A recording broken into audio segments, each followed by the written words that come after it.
আসসালামু আলাইকুম বন্ধুরা, নতুন ভিডিওতে আবারও তোমাদেরকে স্বাগতম।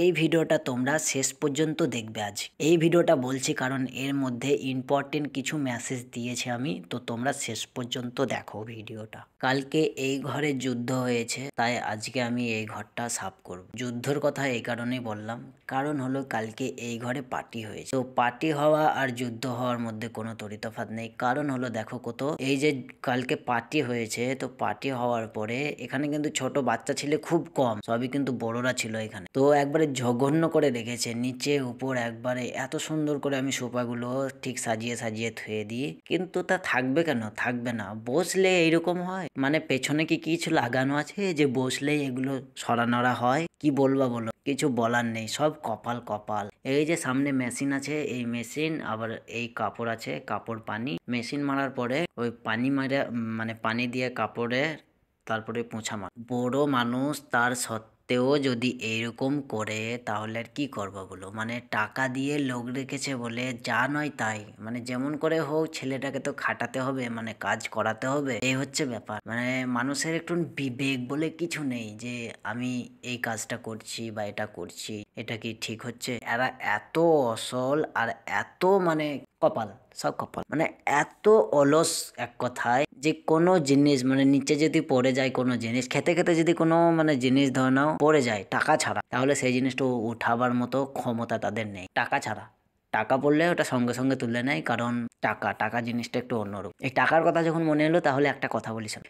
কিছুদিন আগে আমাদের মানে আমার যে কপিল এবং কপিলের স্ত্রী দুজন সফরে গিয়েছিল, প্রায় 45-46 দিন ছিল সফরে, 50 দিনের কাছাকাছি। তো সফরে আসার আগের দিন যেখানে বাড়ি ফিরবে যেদিন, সেদিনকে ওর বিটি এসেছিল রাত্রিবেলায়, মানে রাত্রে তো ওরা আসবে বললো, আমাকে ফোন করে জানালো যে বাবা মা আসবে আজকে। তো ও কিছু দুদিনার দিয়েছিল আমাকে যে বাবা মায়ের জন্য খাবার কিনে আনতে, কারণ রাত্রিতে আসবে আর এসে তো রান্না করা যায় না, তো রুটি মুটি খাবে আর এই সমস্ত, তো খুবুজ আর এই তোমার আঁশ টাশ এই সমস্ত ছোলা কলাই সিদ্ধ পাওয়া যায় এখানে, তো কিনতে দিয়েছিল মাত্র 2 দিনার দিয়ে, ঠিক আছে। আর ওর বৌমা দিয়েছিল 5 দিনার, বলেছিল খাবার কিনে আনতে। সেম মানে দুজন পয়সা দিয়েছে, তো দুজনের মধ্যে একজনের পয়সা খরচ করতে হবে আর একজন পয়সা ফেরত নেবে, অবশ্যই নেবে। তো ব্যাপারটা কি হয়েছে, খরচা হয়েছিল 3 দিনার, ঠিক আছে। তো 2 দিনারে হয় না, ওর বিটির পয়সাটা তাহলে রেখে দিয়েছি। এবারে আমি ওই 5 দিনার থেকে, যেটা 5 দিনারের নোট ছিল সেখান থেকে 3 দিনার খরচা করেছি। তো খরচা করার পরে এবারে থাকে আমার কাছে কত, 4 দিনার টোটাল। তো যেটা 2 দিনার ওর বৌমায়ের পয়সাটা আমি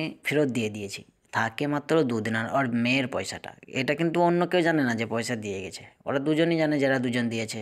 বাকি তো সবাইকে হাল্লা করে বলে না যে আমি পয়সা দিলাম, এরকম তো বলে। তো ওর মেয়ে যে 2 দিনার দিয়ে গিয়েছিল, সেটা আবার ওর মেয়ে মানে 3 দিন, মানে আজকে 4 দিন হয়ে গেল, 4-5 দিন, 5 দিন পর ওর মেয়ে ওর মাকে বলেছে আমি জাবেরকে 2 দিনার দিয়ে এসেছিলাম, তো তুমি ওর কাছ থেকে কত খরচা হয়েছে জিজ্ঞেস করো এবং টাকা থাকলে নিয়ে। কিরকম ব্যাপার দেখো, মাত্র 2 দিনার 3 দিনার খরচা হয়েছে, তাহলে মানুষ কতটা কম জোস, কি বলবো, কিপটা হাড়ি কিপটা, ভাবা যায় না একদম। দিয়ে আমি ওর বৌমায়ের পয়সাটা ফেরত দিয়েছিলাম, তারপরে ওই খাদ্দামাটা দেখেছে, মানে আমি খাদ্দামার হাতে দিয়েছিলাম, ওনার টাকা ফেরত এসেছে। ও আবার এসে আমাকে খানিক পরে বলছে, মানে একদিন পর, যে মামা বলল তোমার কাছে ওই পয়সা দিয়ে গেছে ওর বিটি, পয়সাটা দিতে পয়সা দিয়ে গেছে, সেই পয়সাটা চেয়েছে, বলছে হ্যাঁ চাইছে। আমি সঙ্গে সঙ্গে আমি 2 দিনার মানে দেবো, তা কোথা থেকে দেবো দেখো। এই 2 দিনারটা আমি আবার কি করেছি, ওদের ঘরে লাইট লাগাতে এসেছিল, তো লাইট লাগাবার জন্য আমি 1.5 দিনারটা দিয়েছিলাম, মানে টাকাটা আমি ওই মিস্ত্রিকে দিয়ে দিয়েছি, মানে ও চলে গেছে।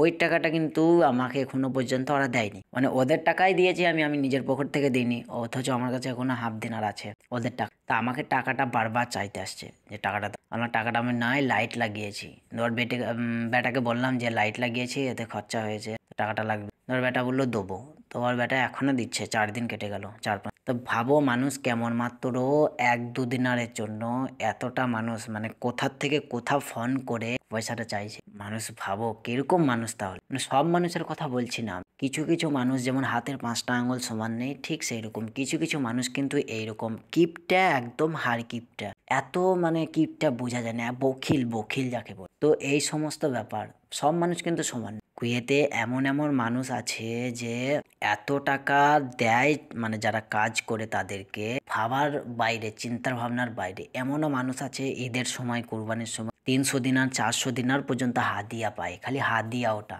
বেতন তো আলাদা আছে, এক্সট্রা বেতন দেয় প্লাস আবার হাত দিয়ে, ভাবো তাহলে। আর এমনিতে তো 2-1 টাকা টিপস সবসময় দেয়।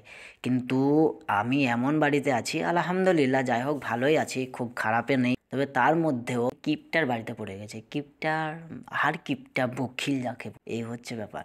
সব মানুষ সমানই, কিছু কিছু মানুষ এত ভালো, আল্লাহ তাদেরকে এত দেয়, মানে এত দান করে তারা বলার বাইরে, একবারে মানে কি বলবো, এত দান করে এত। সব থেকে বড় কথা হলো যে বিদেশ তো মানে মজবুরিতে আছি আমরা, যে টাকা পয়সার জন্য এসছি, 2 পয়সার জন্য এসছি, খরচা করে এসছি, থাকতে তো হবে, না থাকার কোনো কথাই হয় না যে থাকবো না। এরকম বললে, আজ যদি বলি থাকবো না, কালকে আমি বাড়ি গিয়ে কি করব? ইন্ডিয়ার যা হাল, না চলবে ব্যবসা, না চলবে অন্য কিছু, কিচ্ছু ভাই। আমাদের মধ্যবিত্ত ঘরের ছেলেদের অনেক প্রবলেম, কি মানে বলে বোঝানো যায় না, এত প্রবলেমের মধ্যে আমরা থাকি। তো যাই হোক, এই সমস্ত ব্যাপার। তবে সব ক্রিয়েতেন খারাপ নয়, আমি বলছি না যে খারাপ। অনেকে আছে, আমি যে কথাগুলো বলছি একবারে সত্য কথা, অনেকে আছে এত ভালো মানুষ।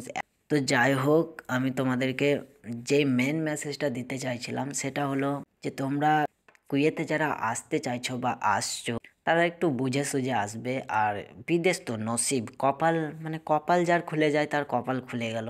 যারা বিদেশ আসবে অবশ্যই কপাল নিয়ে এসো, কারণ কপালের নাম গোপাল, সবই আমাদের কপাল। কারণ হলো দেখো, যেই এজেন্ট বা যেই মানে নিজেদের লোক যেই বলো না কেন, ভিসা যেই দেখ না কেন, তাদের কিন্তু কোনো হাত থাকে না। তুমি যার থ্রুতেই আসো না কেন, তার কোনো হাত থাকে না। সম্পূর্ণ তোমার নিজের উপর ডিপেন্ড করবে, তুমি কাজ করতে পারবে না করবে না। মানে তাদের কোনো হাত নেই, তারা কি করবে। যেমন আমি যার থ্রুতে এসেছি, সে কি করবে, তার কোনো মানে খেলা নেই। যা খেলা খেলার আমাকেই খেলতে হবে। আমি যদি বলি থাকবো না, তা আমাকে গিয়ে এমবিসি যেতে হবে, সেখানে যে অনেক রকম ব্যাপার আছে। মানে থাকবো না বললেই কিন্তু বাড়ি যাওয়া যায় না এই কপিল ভিসাতে।